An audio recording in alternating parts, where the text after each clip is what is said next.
स्वाहा। ओम ह्रीं श्रीं शं शक्ति स्वरूपिण्यै स्वाहा। ओम ह्रीं श्रीं शुं शिवप्रियायै स्वाहा।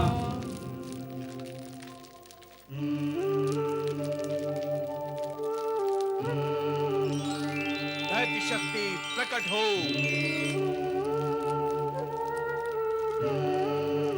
प्रतीत होता है भगवान शिव मुझ पर प्रसन्न नहीं है। उन्होंने दैत्यों की उत्पत्ति पर प्रतिबंध लगा दिया है। प्रणाम दैत्य गुरु। मदासुर, तुमने अपने तपोबल से देवी शक्ति को प्रसन्न किया। हाँ गुरुदेव, वे मुझ पर प्रसन्न होकर वे प्रकट हुई। वे जब प्रसन्न हुई तो तुमने उनसे दैत्यों की उत्कर्ष और त्रिलोक विजय का वरदान मांगा। मौन क्यों खड़ा है मूर्ख, बोलता क्यों नहीं? आपने मुझे वरदान मांगने के लिए तो कहा ही नहीं था, केवल देवी आराधना करके शुद्ध होने के लिए कहा था। तू मूर्ख ही नहीं, महामूर्ख है।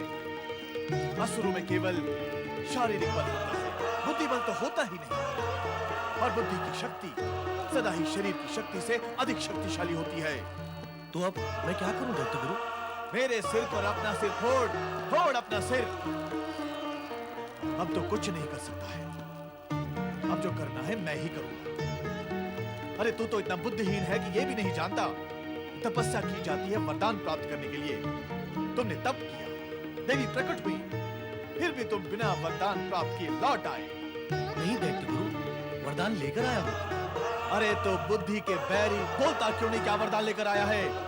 माता ने वंश वृद्धि का वरदान दिया, शक्तिशाली पुत्रों के पिता होने का वरदान दिया और कहा ऐसा कोई कार्य नहीं करना जिससे जगत के प्राणियों को कष्ट पहुंचे। अरे कर्महीन, ये भी कोई वरदान हुआ? असुरों की वंश वृद्धि तो बिना वरदान के भी होती रहती है। वंश वृद्धि भी कोई वरदान हुआ? अरे अज्ञानी, ये अभिशाप है, अभिशाप। अधिक वंश वृद्धि से बड़ा अभिशाप इस धरती पर अन्य कोई नहीं। तो मैं वंश वृद्धि का वरदान देवी माता को लौटा दूंगा और ऐसा कोई भी कार्य नहीं करूंगा जिससे जगत के प्राणियों को कष्ट पहुंचे। तो मूर्ख है मदासुर, तू कहीं का नहीं रहा। अरे बुद्धिहीन, असुरों का तो कार्य ही है जगत के प्राणियों को दुख देना। यदि तुम उन पर दया करोगे, करुणा दिखाओगे, तो तुम असुर कहां रह जाओगे? तुम तो देवता बन जाओगे, देवता। और यदि ऐसा हुआ तो तुम्हारे वंश की वृद्धि कैसे होगी? तू तो तप करके भी अपनी लुटिया डुबो कर आया है। अब दूर हो जा मेरी दृष्टि से। चित्र है तो दैत्य वंश का। दूर हो जा मेरी दृष्टि से, दूर हो जा।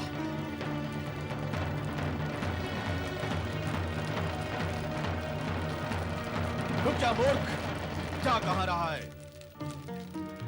देवी मां ने तुझे शक्तिशाली पुत्रों का पिता होने का वरदान भी दिया है। अब तो ऐसे पुत्र उत्पन्न कर जो तीनों लोकों में राज करे।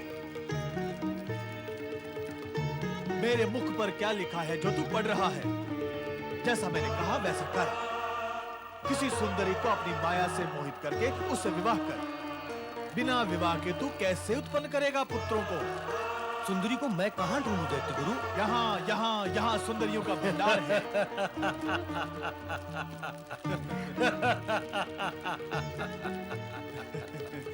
लगता है तेरा हर कार्य हमें ही करना होगा।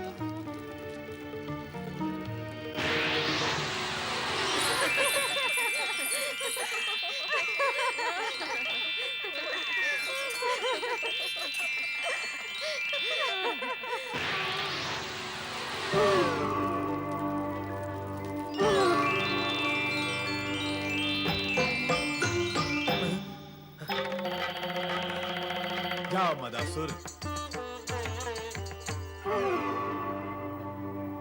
राजा पुष्पसेन के राज उद्यान में राजकुमारी तिलोत्तमा किसी सुंदर पुरुष के प्रेम का प्रतिदान लेने के लिए तत्पर है। तू मदासुर है, श्रृंगार रस तुझ में कूट कूट कर भरा है। तिलोत्तमा को अपने हाव भाव से प्रसन्न करके उसे विवाह के लिए विवश कर। जा, हमारा आशीर्वाद तुम्हारे साथ है।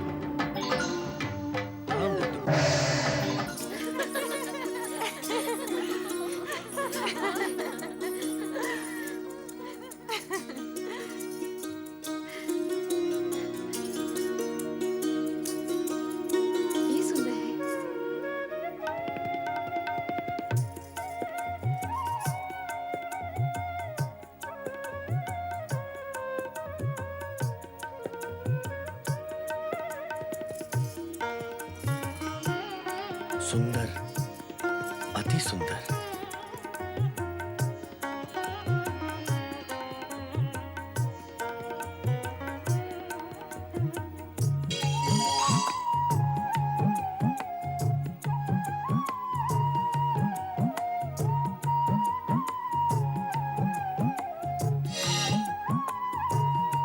यही है मेरे सपनों का राजकुमार।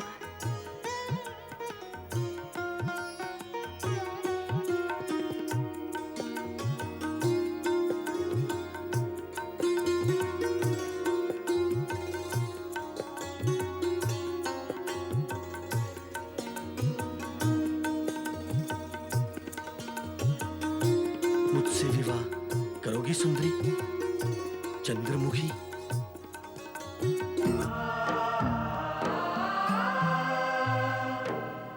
परमेश्वर, इस बार तो आपकी ध्यान समाधि दीर्घकाल तक रही। मैं कब से आपके दर्शन के लिए यहाँ खड़ी हूँ। देवी, इस बीच तुम शक्ति रूप धारण करके च्यवन ऋषि के विकार से उत्पन्न उनके दृष्टिपुत्र मदासुर को वरदान देकर लौट आई। हाँ स्वामी, उसकी निष्ठापूर्ण तपस्या और समर्पित भाव से की गई आराधना के लिए वरदान देना मेरे लिए अनिवार्य था। आप ध्यानमग्न थे, इसीलिए मैंने आपसे आज्ञा नहीं ली। अब मदासुर विवाह करके 3 विकट पुत्रों को उत्पन्न करेगा, जो असुर वृत्ति में वृद्धि करेंगे। उन तीनों से देव और मानव सभी त्रस्त रहेंगे। इसके लिए तुम्हारे द्वारा दिया गया वरदान ही कारण होगा।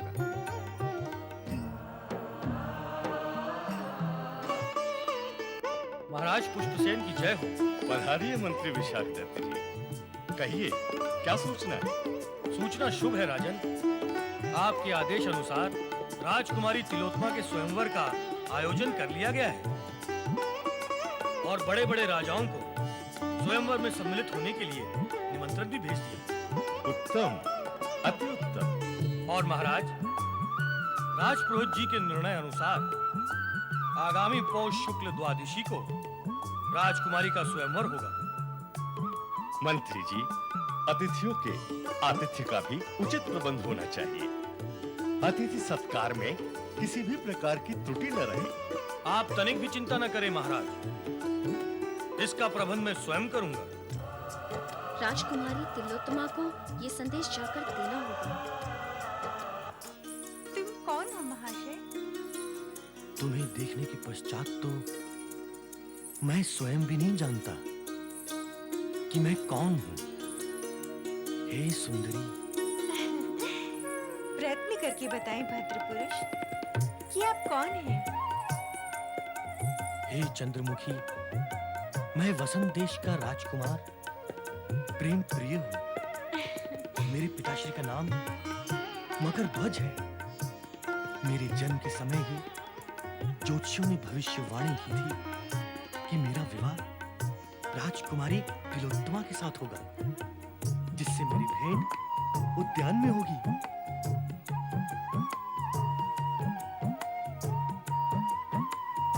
तुम मेरे सपनों की राजकुमार हो। कल रात ही मैंने तुम्हें स्वप्न में देखा था और आज ही तुम मुझे मिल गए। राजकुमारी जी, राजकुमारी जी, राजकुमारी जी। हाँफते हाँफते तेरा तो बुरा हाल है सुदत्ता। तू पहले सांस ले ले, फिर कह जो कहना है। शीघ्र शीघ्र शीघ्र कहना है।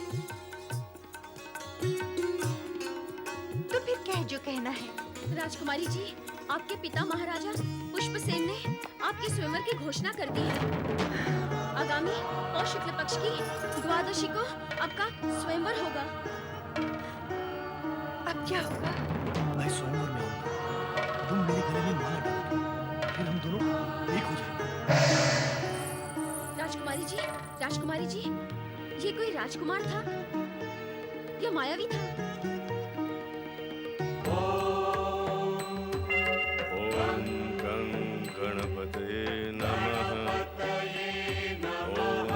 गं गणपते नमः। ओम गं गणपते नमः। ओम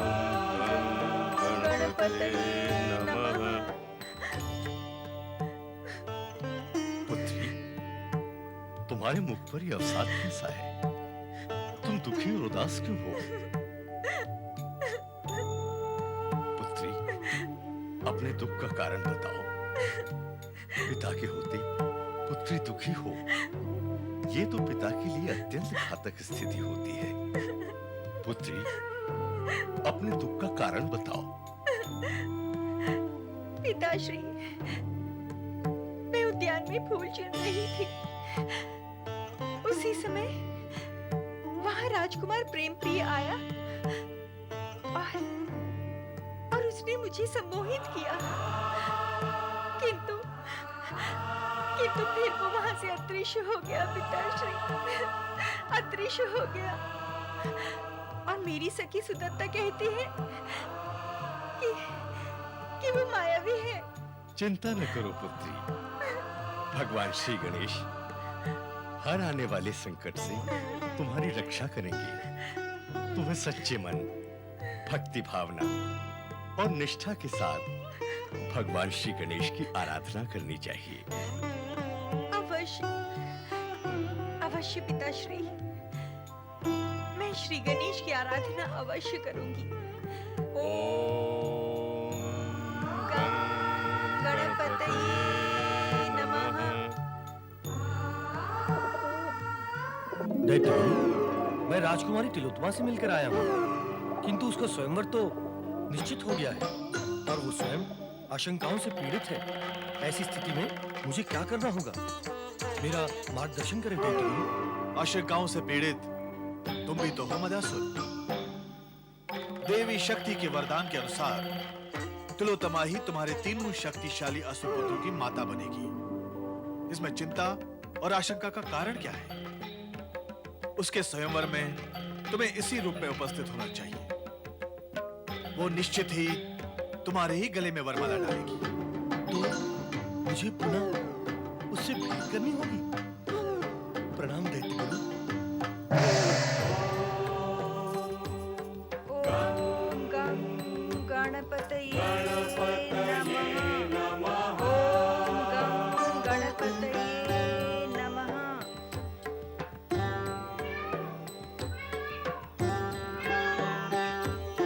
राजकुमारी तिलोत्तमा, कहाँ हो तुम? राजकुमारी तिलोत्तमा, हम आ गए हैं। ओम गं गणपतये नमः। ओम गं गणपतये नमः। ओम गं गणपतये नमः। ओम गं गणपतये नमः।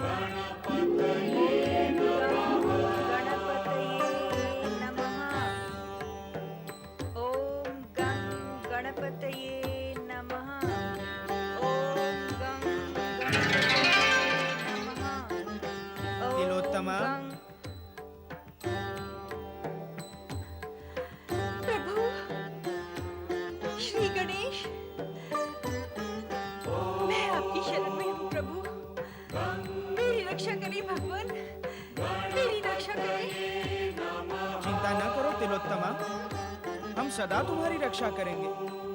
परंतु हमारी माता देवी शक्ति के वरदान के अनुसार तुम्हें मदासुर से ही विवाह करना होगा, जो इस समय अदृश्य रूप से यहाँ उपस्थित हैं। मदासुर, क्या मुझे एक असुर से विवाह करना होगा? तुम्हें भयभीत होने की कोई आवश्यकता नहीं है तिलोत्तमा। राज उद्यान में तुमसे मिलने वाला ये असुर अन्य असुरों से भिन्न प्रकार का है।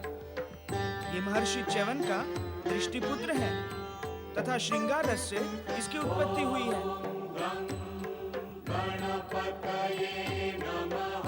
तुम हमसे अदृश्य नहीं रह सकते मदासुर। हम तुम्हें सावधान करते हैं, तिलोत्तमा को कभी किसी प्रकार का कष्ट न देना, ना ही इसका अहित करना, अन्यथा हमारा क्रोध प्रलय बनकर तुम पर टूटेगा। मैं ऐसा ही करूंगा श्री गणेश। मैं तिलोत्तमा को हृदय समर्पित कर चुका हूँ। मैं इसे सदा सुखी रखूंगा, इसे कभी कष्ट नहीं दूंगा। तिलोत्तमा, अब तुम निर्भय होकर स्वयंवर में मदासुर को जो राजकुमार प्रेम प्रिय के नाम से स्वयंवर में उपस्थित होगा, अपने पति के रूप में वरण करना माता शक्ति के वरदान के अनुसार यह अनिवार्य भी है।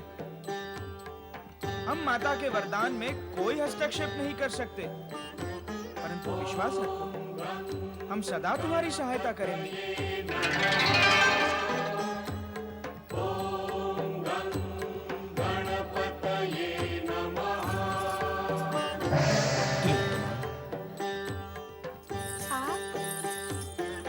तिलोत्तमा, श्री गणेश के दिए हुए अपने वचनों का हृदय से पालन करूंगा। अब मुझे ज्ञात हो चुका है कि श्री गणेश माता शक्ति के ही पुत्र हैं। अब मैं ऐसा कोई भी कार्य नहीं करूंगा जिससे वे रुष्ट हों।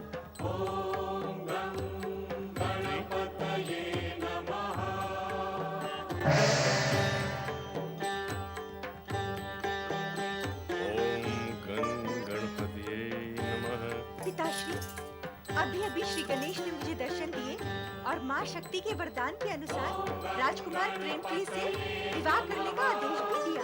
उत्तम, ये तो हर्ष की बात है, किंतु स्वयंवर की पूर्ण तैयारियां हो चुकी हैं। सभी राजाओं को निमंत्रण दिया जा चुका है, इसलिए अब स्वयंवर का आयोजन करना हमारे लिए अनिवार्य है।